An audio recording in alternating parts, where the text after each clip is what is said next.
Welcome back to Venus. నా పేరు Shankar. Corona విపత్కర పరిస్థితుల్లో ఆస్తి పన్ను పెంచడం దారుణమని మాజీ మంత్రి టీడీపీ పొలిట్ బ్యూరో సభ్యులు చింతకాల అయ్యన్న పాత్రుడు ఆరోపించారు.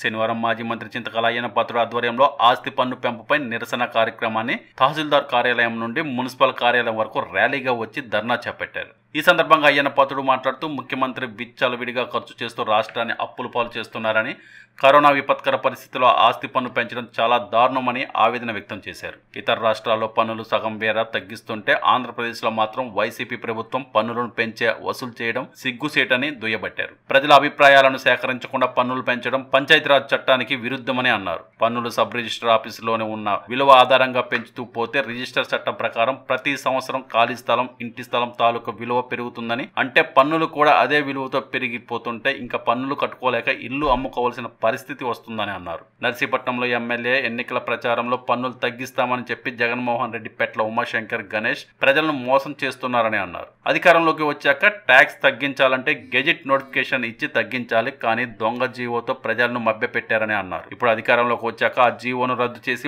మళ్లీ కొత్త జీవోను తెచ్చే ప్రజలపై మరింత భారం మోపడం ఎంతవరకు న్యాయమని ప్రశ్నించారు. వైసీపీ ప్రభుత్వం పన్నుల పెంపు నిర్ణయంపై అన్ని పార్టీలు కలిసి పోరాటం చేయాలని పిలుపునిచ్చారు. ఈ ర్యాలీలో టీడీపీ కౌన్సిలర్లు, నాయకులు, అధిక సంఖ్యలో కార్యకర్తలు పాల్గొన్నారు.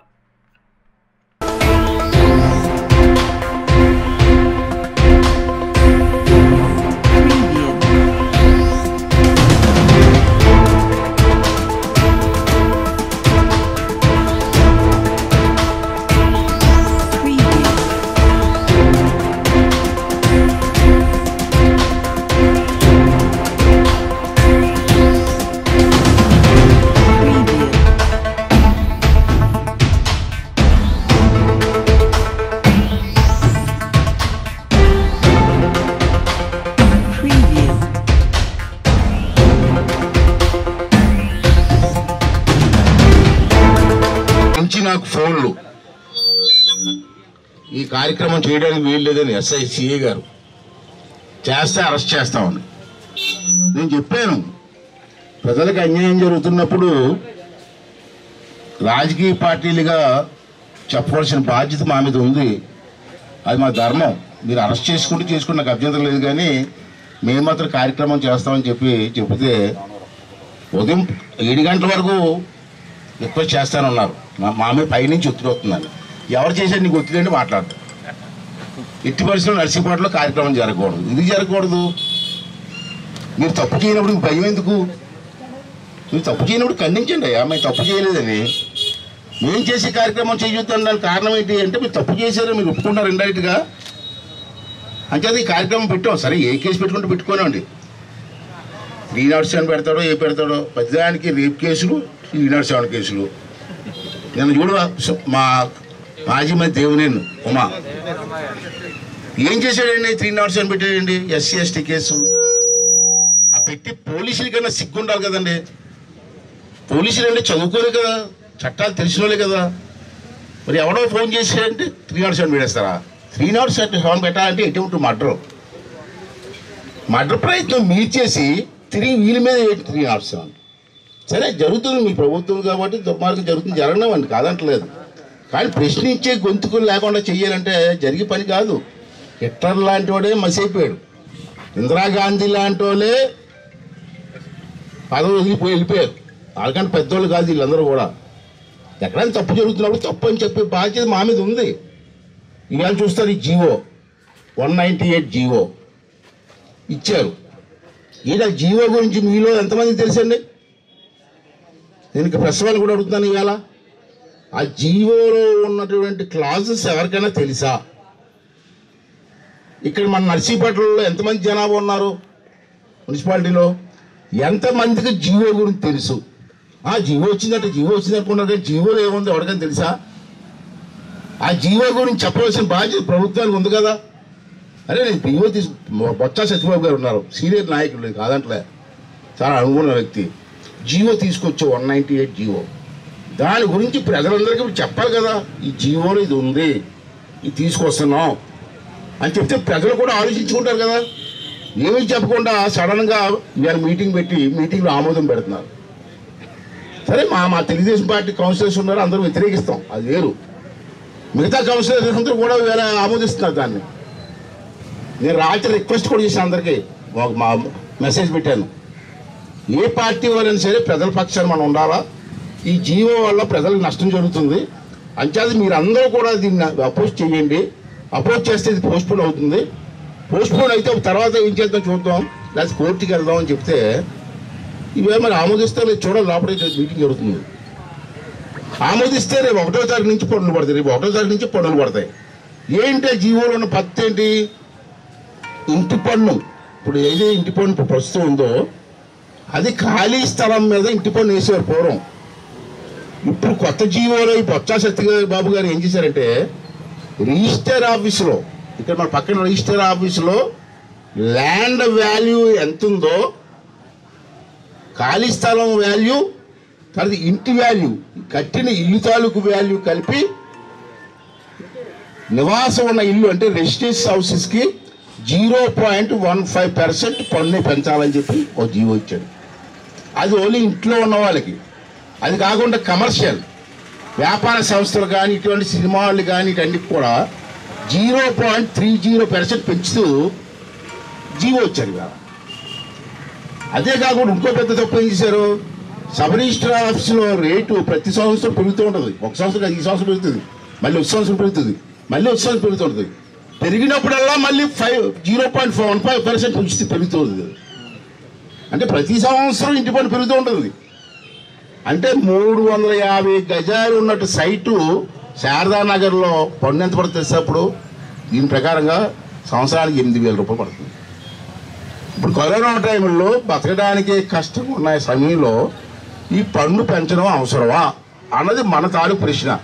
దానికి సమాధానం బొత్స సత్యబాబు అనే మంత్రి కూడా నా ఇష్టమయ్యా పెంచుతారా ఏం చేసుకుంటే అంటే అర్థమయ్యేటి ప్రజాస్వామ్యంలో ఇది మంత్రులు మాట్లాడాల్సిన మాట్లాడివి అంచేది మేము మనం వ్యతిరేకిస్తున్నాం. ఇవాళ కమిషనర్ ఉన్నాడు, కమిషనర్ బాధ్యత గంగిరెడ్డిలో పొరవప్పుడు కూర్చుంటే ఇక్కడ మాట మంత్రి ఉండదా? నీ బాధ్యత ఏంటి? ఇక ప్రభుత్వం జీవో వచ్చింది, జీవోలో ఇది ఉంది, దీనికి ప్రజల ఆమోదం ఉందా లేదని చెప్పి అడగాలి కదా. పూర్వం పంచాయతీలు ఉన్నప్పుడు 6 నెలలకోసారి గ్రామ సభ జరిగేది. ఇంత పెద్ద జీవో ప్రజలకు నష్టమయ్యే జీవో వచ్చినప్పుడు నర్సీపట్నం మున్సిపాలిటీలో గ్రామ సభ పెట్టాలి కదా. కనీసం 2,000 మందితో మీటింగ్ పెట్టండి. నా డిమాండ్ అదే. ఎక్కడ పెడతారు మీరు? స్థలం ఉంది, ఎన్టీ రామారావు గారి స్టేడియంలో సాయంత్రం 4 గంటలకు మీటింగ్ పెట్టండి. దానికి కమిషనరు, ఈ మున్సిపల్ చైర్మన్ గారు అందరూ రండి, మన ఎమ్మెల్యే గారిని కూడా రమ్మనండి. వచ్చి జీవోలో ఏముందో జనాన్ని చెప్పండి. ఈ జీవో వల్ల ఎంత పెరుగుతుంది, నర్సీపట్నంలో ఎన్ని ఇళ్ళు ఉన్నాయి, ఏ ఇంటికి ఎంత పెరుగుతుంది, దానివల్ల మీకు ఎంత ఆదాయం వస్తుంది, దీనివల్ల ప్రజలకు ఎంత నష్టం జరుగుతుంది చెప్తే ఆ మీటింగ్కి వచ్చిన వాళ్ళందరూ కూడా ఆమోదిస్తే తీసుకోండి అందరూ ఆమోదిస్తే. కానీ ప్రజల ఆమోదం లేకుండా మీరెవరు చేయడానికి మీకు ఉన్న అధికారులు అడుగుతున్నాను ఈవేళ. అంటే అది బేసిజాలు పోకండి. ఇక్కడ ఉన్నారు కానీ అవతల పార్టీ కౌన్సిలర్లు కూడా కోరుతున్నాను నేను, దయచేసి ప్రజల కోసం మనం తగ్గాల, ప్రజలకు అండగా ఉండాలా. అంతేగాని మా విజయసాయిరెడ్డి దొంగడు చెప్పాడు అక్కడ సంఖ్య ఆగుతూ ఉంటాడు, నాకేంటి వద్దు నా అంటారు. వీళ్ళు ఇంటి పన్నుతో పాటు చెత్త పన్ను అట, చెత్త కొడుకులు వేసి పన్నునే చెత్త పన్ను అంటారు. ఎవరికైనా బుద్ధుండాలి, చెత్త పన్ను ఏంటి నాకు అర్థం కాదు. చెత్త పన్ను ఎత్తాడు ఎవడన్నా? పూర్వం ఎప్పుడో చూసారు రాజుల టైంలో అట, ఇప్పుడు గుర్తురాట్లేదు నాకు. తలకాయ తెచ్చుకుంటే పన్నుట, గడ్డం తీసుకుంటే పన్నుట. అలా ఇవి తయారండి దొంగనా కొడుతున్నారు అందరూ కూడా. బాత్రూమ్ పన్నుట, మా ఇంట్లో దొడ్లు ఉన్నాయి కదా, మరి ప్రభుత్వం దొడ్లు కట్టుకోమంది, ప్రభుత్వం దొడ్లు కట్టించింది. ఇంట్లో ఇన్ని దొడ్లు ఉంటే ఒక్కొక్క దొడ్డికి ఎంత 150, ఒక్కొక్క దొడ్డి కంటే 150 రూపాయలు కట్టాలి పన్ను మరుగు దొడ్లకి. మన ఇంట్లో దొడ్డు మనం కట్టుకొని రోజు దొడ్డు మనకే కడుక్కుంటాం, దానికి 150 రూపాయలు మనం ఇది కట్టాలయా? ఎందుకంటే మా ఇంట్లో 4 దొడ్లు ఉన్నాయి, 4 దొడ్లకి సంవత్సరానికి 150. ఆ దొడ్లను మేమే కడుక్కోకూడదు, మేము కడుతున్నావా? కమిషన్ వచ్చి కడుతున్నాడా? మంచి పన్ను కడుతున్నాం మనం ఆల్రెడీ. మళ్ళీ ఇప్పుడు నీటి పన్ను కట్టాలా? మళ్ళీ రెండోసారి నీటి పన్ను ఎందుకండి? ఇవన్నీ అడిగితే కేసులు పెడతారా? ఇలా అడగకూడదా? అంటే ఇవన్నీ కూడా మీటింగ్ పెట్టండి. ప్రసవాన్ని రిక్వెస్ట్ చేస్తాం, మా డిమాండ్ ఒకటే, మేము వద్దంటలేదు, మీ ఇష్టం. కానీ ప్రజాభిప్రాయం తెలుసుకోకుండా ప్రజా మీటింగ్లో ఆమోదం పొందకుండా ఇది అమలు చేస్తే మాత్రం ఎట్టి పరిస్థితి ఊరుకునే ప్రసక్తి లేదు. ఇవాళ మీకు బలం ఉంది కాబట్టి మేము ఆమోదించుకుంటామంటే ఆమోదించుకోండి, కానీ కోర్టుకు వెళ్తాం, కోర్టుకు వెళ్ళి తీసుకొస్తాం. నేను లాక్టేట్ ఏమైంది, ఇలాగ కళ్ళు మూసిపోయి ఇస్తూ తవ్వేస్తున్నారు.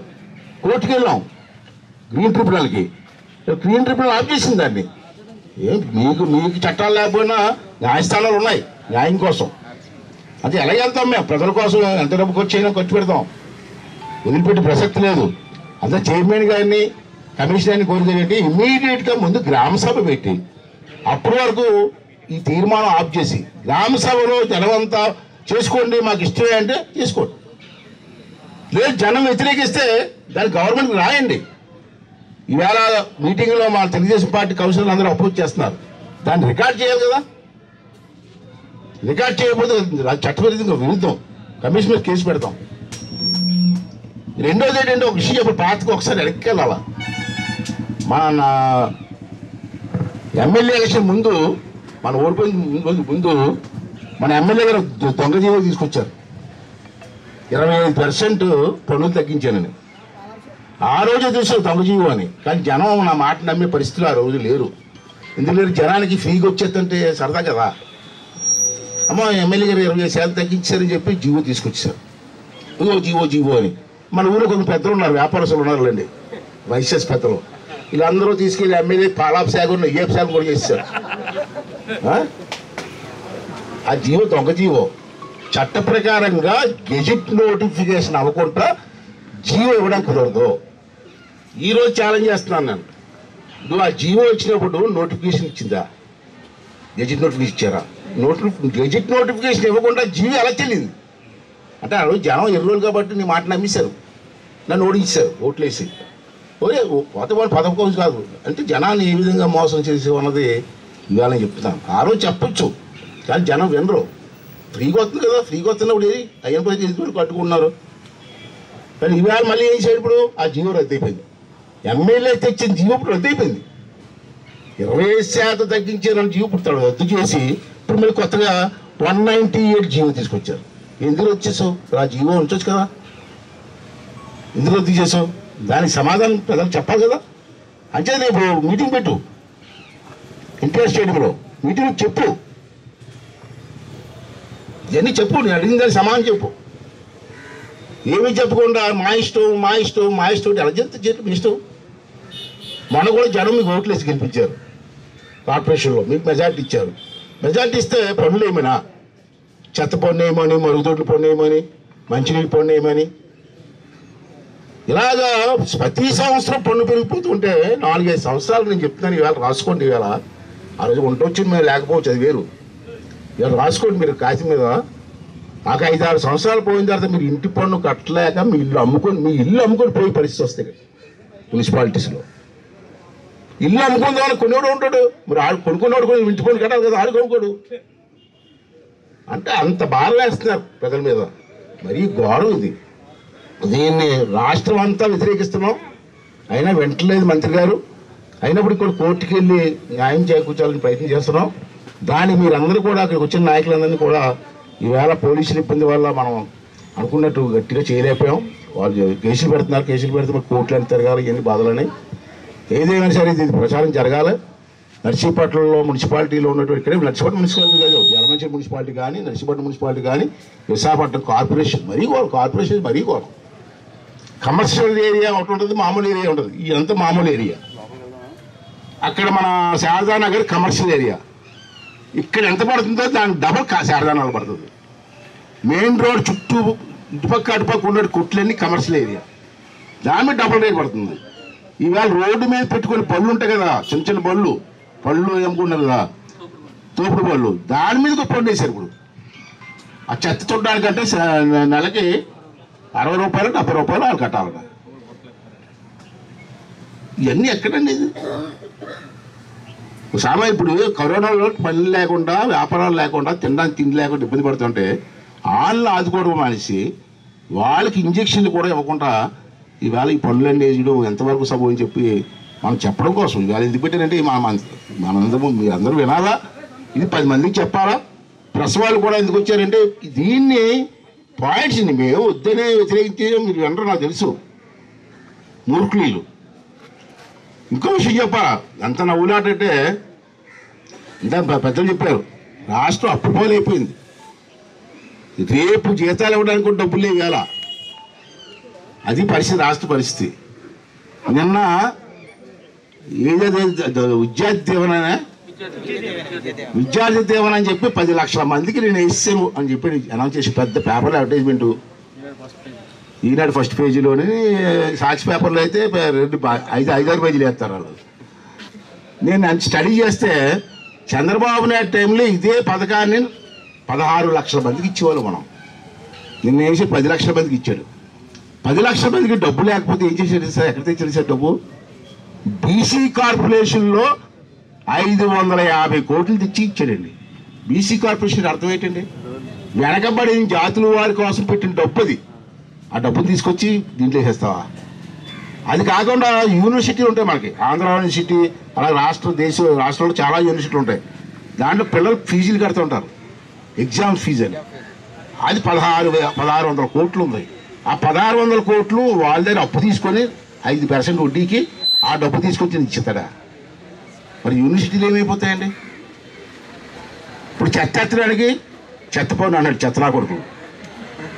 మరి చెత్త ఎత్తడానికి ఇక్కడ వీళ్ళు ఉన్నారు కదండి, ఎవరు చేపలు ఉన్నారు కదా, ఆ చేపలు జీతాలు ఎవరు ఇస్తారండి?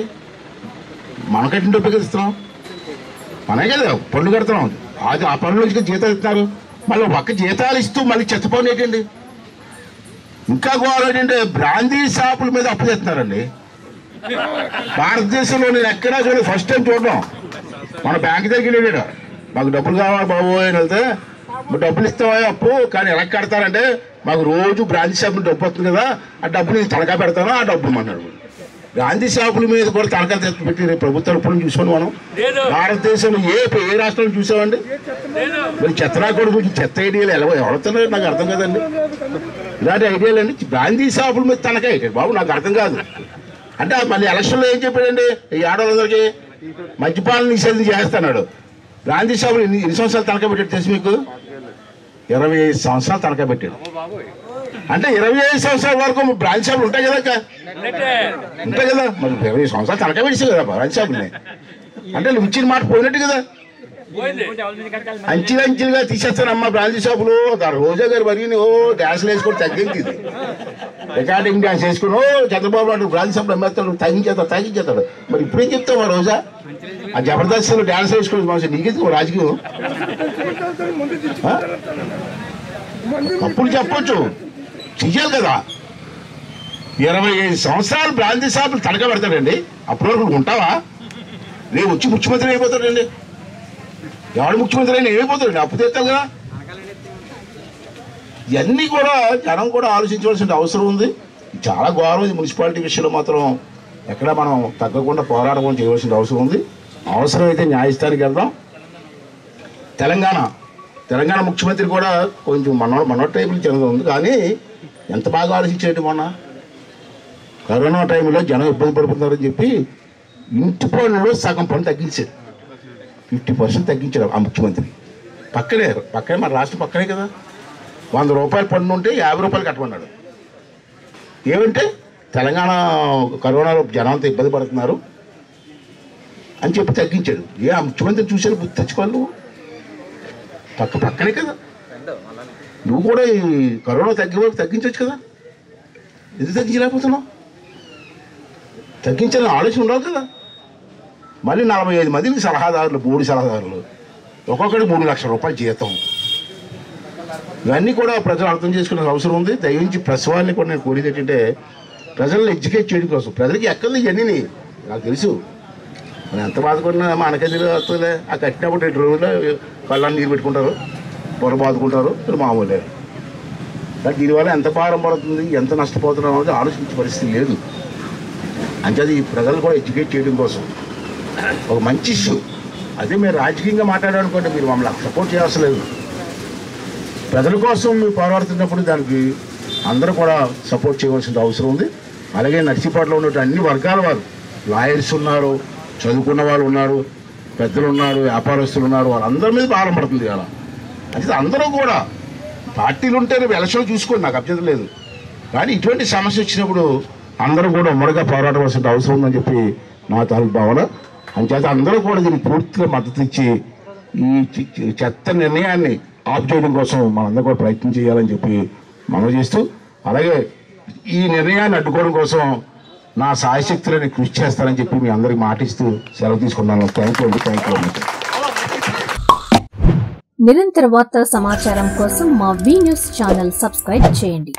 నోటిఫికేషన్ కొరకు బెల్ ఐకాన్ని యాక్టివేట్ చేయండి.